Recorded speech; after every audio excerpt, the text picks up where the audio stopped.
In this episode, we look at the costumes of the Starz series Outlander Season 1, coming up.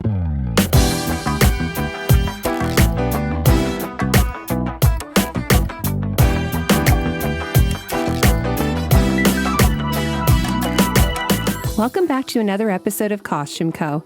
If this is your first time to the channel, I analyze the costumes from some of your favorite TV shows and movies. If this is something that interests you, then subscribe and hit the bell notification icon so you don't miss a thing.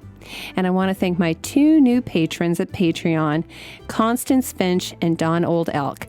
It's through your support that I can continue to grow this channel. To start the new year, I'm launching a series of videos on the costumes of Outlander, beginning with this episode. Since I started my channel more than a year ago, this has been by far the most requested show by my viewers. Like my Game of Thrones videos, this series will focus on the costumes of the show only and not on the source material by author Diana Gabaldon. The Outlander story is about a married World War II nurse who in 1945 is transported back in time to Scotland in 1743 during the early days of the Jacobite risings. Outlander was developed for television by Ronald D. Moore, pictured here wearing a rather snazzy Outlander tartan waistcoat. Outlander series costume designer Terry Dresbach is best known for the HBO series Carnival, for which she won an Emmy in 2005. She was nominated for an Emmy and Costume Designer Guild Award for her work on Outlander, but lost out to Michelle Clapton, who is costume designer for Game of Thrones. Terry also happens to be married to show creator Ron Moore. Since I'm not an actual historian, I've called upon dress historian and material culturist Brenna Barks to help guide me through this complicated bit of history. Brenna Barks completed her master's in history, theory, and display at the University of Edinburgh in 2010. She was the managing editor at Worn Through, which concluded last May, has contributed to the Encyclopaedia of American Fashion History, and was published in Jane Austen Knits 2014. This past November, she published Sir Walter Scott and the Tartan Craze in Knitting Traditions 2017. Her current interests focus on clothing and material culture and their social implications from circa 1740 onwards, particularly that of Scotland, India, and the British Empire. So I'll leave some links below if you want to learn more about Brenna. As a broad comment about historical shows like Outlander, Brenna and I are pretty much on the same page when it comes to the marriage of historical accuracy versus artistic expression. I got raked over the coals with my analysis of the CW's reign, which I had stated was, for the most part, historically inaccurate. And one of my personal pet peeves is the dumbing down of historical dramas to a younger audience and not giving the viewers enough credit. Outlander has had to make adjustments along the way. Terry Dresbach even stated that she had to rework her initial design. Having come up with concepts from her home in sunny California, she had no idea how cold it would be shooting in Scotland. For the sake of not killing the actors with hypothermia while on location, some initial concepts were scrapped. But that doesn't mean we can let the design team completely off the hook. Brenna says that as a material culturist and dress textile historian, especially one who has dedicated most of her research life to Scottish and Welsh dress and textile history, I get unbelievably frustrated, tired of being lectured on how I'm wrong despite having been up to my elbows in surviving garments, letters, accounts, etc., because they saw it on Outlander. It seems minor, and those people are in the very vocal minority, but it's still taxing after a while. I know, and so does Brenna, that in reality, not everyone cares about historical accuracy. But for those of you that do, we will point out these inaccuracies in Outlander along the way, just so you know what the real history is. Warning, there will be spoilers for the entire first season of the Starz series Outlander. Please refrain from leaving spoilery material on future seasons in the comment section below. Thank you.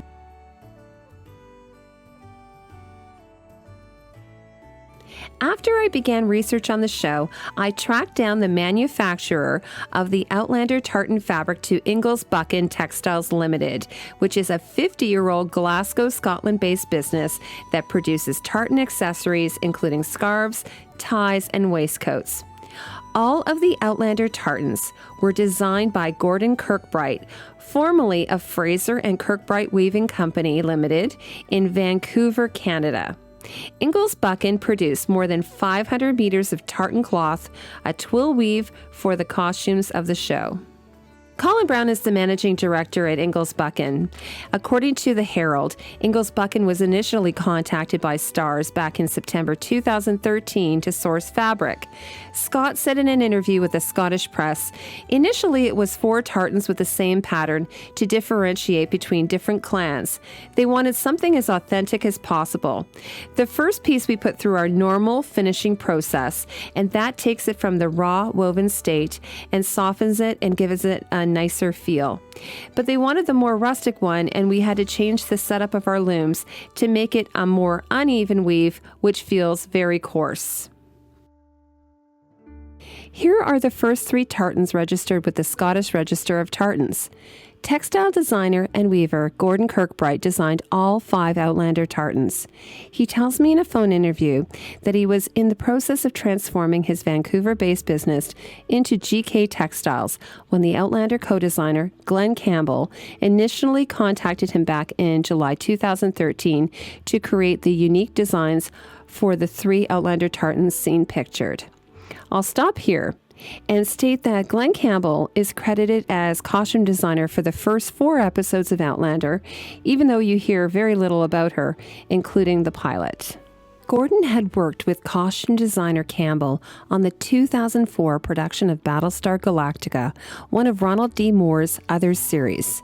And as a fun side note, his company was responsible for weaving the blue textile used in the Battlestar uniform seen here. Gordon presented a swatch of a tartan in keeping with the rustic palette of the show that he'd created for a theatrical production of Henry V. Gordon, who was educated as a textile designer, adjusted the design, which eventually would be the Outlander Fraser tartan, and was approved by the production team. It was then that Gordon traveled to Scotland in August of 2013 to express to Ingalls Buchan what an opportunity this job presented. He tells me that ironically, the Outlander books weren't as well known in Europe as they are in North America. Production initially ordered 50 yards of each of the first 3 tartans that he named and registered as Outlander 1, number 2, and number 3. And once the job was approved, the turnaround time was about 4 weeks in total to get the tartan woven in time for the Outlander September deadline. After the first season of Outlander, with worldwide viewership in the millions per episode, demand for Outlander tartan was huge. In a significant licensing deal, Ingalls Buchan produced textile merchandise and tartan goods for the Outlander series. Many of their products can be purchased through the Celtic Croft, so I'll leave a link for that in the description below. One area of dispute between historians and the series is the color palette. Terry Dresbach said, "We did a lot of research about the dyes of that period and about the plants available in that region. There is a lot of evidence about how expensive certain colors were and about the amounts and time it took to achieve some of the intense colors. When we put ourselves in the shoes of poor rural Highlanders, we couldn't quite figure out what the motivation would be to spend time necessary to achieve those colors to wear in daily life." Meanwhile, Brenna Barks says that in Outlander, the fabrics were often inaccurate. The uniformity of colors was obvious, like in this picture seen here, which depicts the Highlanders wearing a set of drab and uniformly woven tartans. Brenna argues, from an historical perspective, there were no men wearing a variety of different tartans.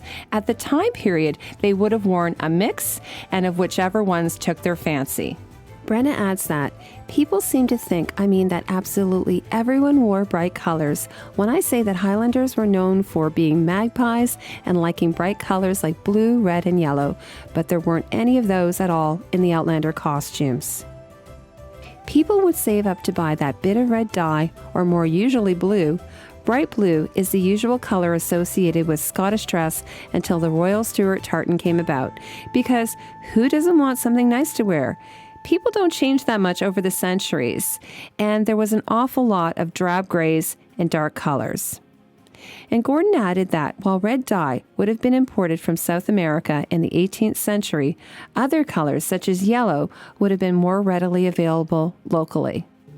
It's true that production made a conscious decision not to show any variety with the non-principal cast in Outlander. Gordon tells me that after the order of the first 3 Outlander tartans, the design team ordered an additional 2 tartan designs that are pictured here that would be used by all of the other townspeople. The tartan on the right, meanwhile, was chosen as the one for both Rupert and Angus. Brenna Barks says that compared to previous outings like Braveheart and Rob Roy, that the design team's version of Scottish costumes was a breath of fresh air. She states that the series gets the portrayal of Scottish men for the most part correctly. The details may be fudged a bit, but there are so many good excuses for that. We've got budget, we aren't dressing 18th century bodies, time constraints, etc. But the silhouette and the variety in clothing is a relief. The usual portrayal is cookie-cutter, uniform-esque costuming we saw in Braveheart or Rob Roy. And having seen the Braveheart costumes in person, it was basically something you pulled over your head like a pinafore. Brenna says that in Outlander, men wore both trews and kilts, and they wear a variety of tartans and other fabrics, which is far more likely. People weren't nipping down to the shops to buy their clothes. Things were all hand-woven and homemade, so being identical was highly unlikely. And although we often think of trews as having a tartan pattern, the word just means trouser in Scots. Under the Dress Act of 1746, tartan trews were banned outside of military service until 1782. To start the lads off, here is Jamie Fraser's mood board. Terry Dresbeck has been very generous with sharing images through her website, but also through social media. And that's where I got many of the pictures and sketches that I'm sharing with you now. And you might recall that a mood board is a sort of starting point for many costume designers before they even get to the rendering stage. And sometimes, perhaps in a contemporary setting, it might even replace a sketch entirely. According to Dresbeck's website, this is an early sketch of Jamie. By the swatching, it appears that the team had already determined the tartan fabric. So the basic elements are there, although Dresbeck hasn't included Jamie's waistcoat and jacket. And like the rendering, part of a Scottish man's wardrobe would be a lean, which is a simple shirt, and the belted plaid. It looks like the word plaid, but trust me, it's pronounced plaid. It comes from the word plaiger, which is Gaelic for blanket. Jamie, portrayed by actor Sam Heughan, is seen here in his complete Highland dress. The most important part, of course, is the belted plaid, which is essentially a length of tartan fabric that has been wrapped around the waist, belted, and the remains draped over his shoulder and secured with a brooch. In this ensemble, he also wears a waistcoat, which is a long 18th century vest, a coat, and stock tie. His stock tie, as we'll see throughout the show on many characters, is tied in a square knot and tucked neatly into his waistcoat. Gordon tells me that for the show, it took approximately 3 yards or 12 feet of tartan that measures 60 inches wide to make one Outlander great kilt. In the 18th century, the plaid was described as being between 12 to 18 feet long and about 5 feet wide, and it was made of 2 strips of cloth at about 30 inches wide that were sewn together lengthwise. Highland looms at the time could only weave a maximum width of 25 to 30 inches, so 2 lengths had to be sewn together, as Gordon tells me, selvage to selvage, and then that would be hidden within the folds. Dresbeck said that each male cast member was actually allowed to decide how they wanted to wear their kilt. Now, according to Brenna, in the episode The Reckoning, she says, Jamie gives a very, very accurate portrayal of how a Highlander wore his kilt. A plaid is laid out, pleated by hand, and then the man lies down on it, wraps the end round himself, buckles his belt, and the remainder of the plaid is draped around the coat and pinned to the chest of the jacket. Actor Sam Heughan wasn't born a natural redhead like his character that he portrays, saying, "I'm a natural blonde. It gets dyed. It's pretty horrific. I have to get it dyed a crazy amount. It's like every 3 weeks. It's not easy. It's hard being a ginger. But I think everybody has a little bit of ginger in them. I've got some in my beard." In this full-length shot on the left, Jamie wears knee-high riding boots over long wool socks. We also see his leather belt that holds his dirk and the leather crosspiece or baldric that holds his sword. You might notice that the kilt has a raw edge that's not neatly finished like you would see in modern kilts. Brenna says, "You would be absolutely amazed at the number of people who don't seem to realize the modern short kilt is, well, the modern short kilt, and then when trying to recreate the great kilt, don't bother to look at one."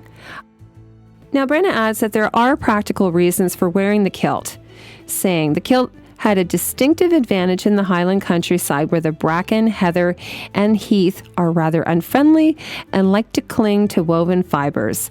A kilt stops above the level of the shrubbery, enabling the wearer to move freely, as opposed perhaps to the English trouser-wearing soldiers they might be up against.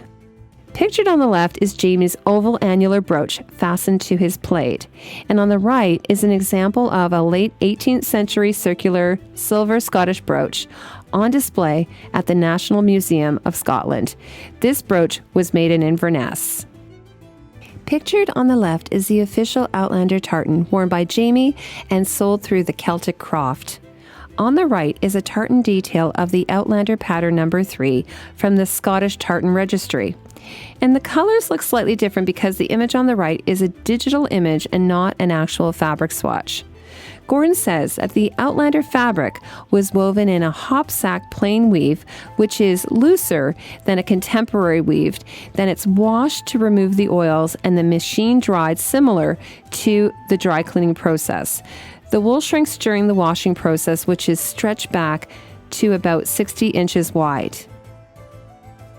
This Scottish woolen twill weave tartan coat, sometimes called the Culloden coat, is an example of a Highland jacket that dates circa 1740 to 46 from the Kelvin Grove Art Gallery and Museum. And while it's a much bolder colored tartan in keeping with the brighter palette of the period, the cut is very similar to Jamie's coat, although slightly longer. According to the Glasgow Museums, it states mid-1700s coats generally covered the thigh, but this one is cut to the hips to allow to be worn over a belted plaid. After the failure of the Jacobite Rebellion in 1746, the government banned Highland dress, making Highland clothing from the 1700s very rare. This coat is therefore a wonderful surviving example from this period. Jamie's waistcoat and coat have distressed metal buttons. The coat has them on the right side and on the sleeves, and the closed cuffs of his jacket are shorter than the historical example. Cuffs were getting shorter toward the middle of the 18th century. Here's a close-up of the subtle tartan pattern on Jamie's coat, a brown wool background with 3 rows of muted blue to create this sort of window pane pattern. And from this close-up, it appears that the buttonholes are non-functional and for decoration only. Pictured on the left are Jamie's weapons. We have a Scottish basket hilt broadsword, a sword with a basket-shaped guard to protect the hand. It's got a wider blade than the rapier, hence the name. And then we also have a dirk, which is a long thrusting dagger commonly carried by Highlanders. And on the right is a steel and wood Jacobite basket-hilted broadsword from Kelvin Grove History Discovery Centre in Scotland, and it dates between 1700 and 1710. So if you look closely, you'll see that Jamie's sword also has an S incorporated into the basket. The S might be for Sterling swordsmiths, who were the makers of the sword. I thought the S might also stand for Stuart, as in James Francis Edward Stuart, the son of King James II of England and the 7th of Scotland. The Disarming Act of 1746 put the Sterling swordsmiths out of business temporarily. Here's a shot of Jamie without his coat on. The waistcoat or vest is made from a taupey cloth, maybe linen or lightweight wool, and the back is made from a natural linen cloth and lacing. The back part of the longer waistcoat is often shorter than the front, and I'm not sure what the purpose of the lacing is except for maybe ease if the bearer gains or loses weight. And according to historians, men would not have worn their waistcoats alone without their coats unless they were engaged in hard physical labor. Here's a pretty stripped-down version of Jamie with his lean and belted plaid. The shirt is often what we think of as a poet's shirt. It's cut generously, giving it that voluminousness and with dropped shoulders. The sleeves appear to be seamed to the body with some gathers, just for ease, but cut generously and then gathered into the cuff. This creates this sort of romantic sleeve. There are very few examples of shirts from the 18th century because they would be worn near the body and as a natural fiber would decompose at a greater rate than heavier duty historical items. So I couldn't find any pictures of shirts from before the 1750s, but here's a fine example of a man's linen hand-sewn shirt that dates between 1750 and 1800, and it's from the V&A in London. I'm including this image because I wanted to show you how the makeup artist is using what looks like a paintbrush to apply makeup to actor Sam Heughan's face, wide enough to cover dirt over a large area. And I wanted to also point out that the girls in the front look like they're smoothing out his stock tie between takes. Jamie's wearing woolen trews here. Since we've seen Jamie in a belted plaid for the majority of season 1, Dresbach outfitted him in trews to show another side of his character. She explained, "Trews were worn most often by men who had the means to own a horse. It was more comfortable for obvious reasons, but we need to add dimension, shadow, nuance to him and to all of our characters as they develop over the years." And she adds, even Clark Kent had 2 costumes to show 2 sides of his character. Pictured here is a studio shot of Jamie's wedding attire. Dresbach says of his costume, "This is the first time we see the Fraser tartan. Since we had made the decision not to do the Victorian clan tartans, I felt that we needed to honor the book and put in the red and gold. It was important to me. The Fraser tartan is similar to the Mackenzie, being from the same area, but we still needed to set it apart." Pictured on the left is Jamie's Outlander Fraser wedding tartan from the Celtic croft, and on the right is Fraser hunting weathered tartan, so you can see how close these 2 tartans are. Here's Gordon's digital Fraser tartan design taken from the Scottish Registry, pictured on the left, and on the right is the ancient Fraser hunting heavyweight tartan of Norman origin from Loch Erin of Scotland. Jamie wears this lovely velvet frock coat, the first time we've seen him in any real color, and a blue-green waistcoat. Brenna tells me that Jamie's wedding coat is her favorite costume in season 1. And Dresbach said that this photo is misleading. His coat is not green, it is blue, much closer to the color of his waistcoat, she said, though it does tint a bit to the teal. The wardrobe team chose a diamond stock pin for his cravat, and Dresbach said did the most exquisite embroidery on the cuffs of his shirt, just to get a little glint of metallic to pick up his pin, and Claire's dress. In episode 12, Jamie swaps out his tartan cloth coat for this leather tailcoat, trews, and a black waistcoat. The coat originally belonged to his father, Brian Fraser. I didn't see any historical examples of double-breasted civilian coats during the 1740s. Here's an example of a British Royal Navy uniform double-breasted frock coat circa 1748.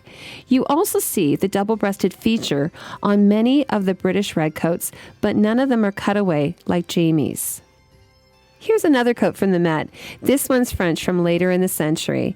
It's still not quite right, but it has the turn-back double-breasted feature that we see on Jamie's coat and the tails in the back. Of dressing men in leather in the 18th century, Brenna says, "My other minor pet peeve is putting men in leather jackets and trousers. Leather tanning is a long, labor-intensive, extremely stinky process at this point. Not to mention that to get the leather supple enough to make trousers and jackets at the time would have been prohibitively expensive. Some examples do exist of leather coats, but they are the exception, not the rule." Here's Jamie's final look from Season 1 as he and Claire sail off to France. I'll get more into this costume when I analyze the costumes of Season 2. That concludes this episode of the Costumes of Outlander Part A. You can immediately check out Part B to see more of the lads' costumes. And I want to thank Brenna Barks, Gordon Kirkbright, and Jennifer Begley for helping make this video possible. And as always, thank you so much for watching.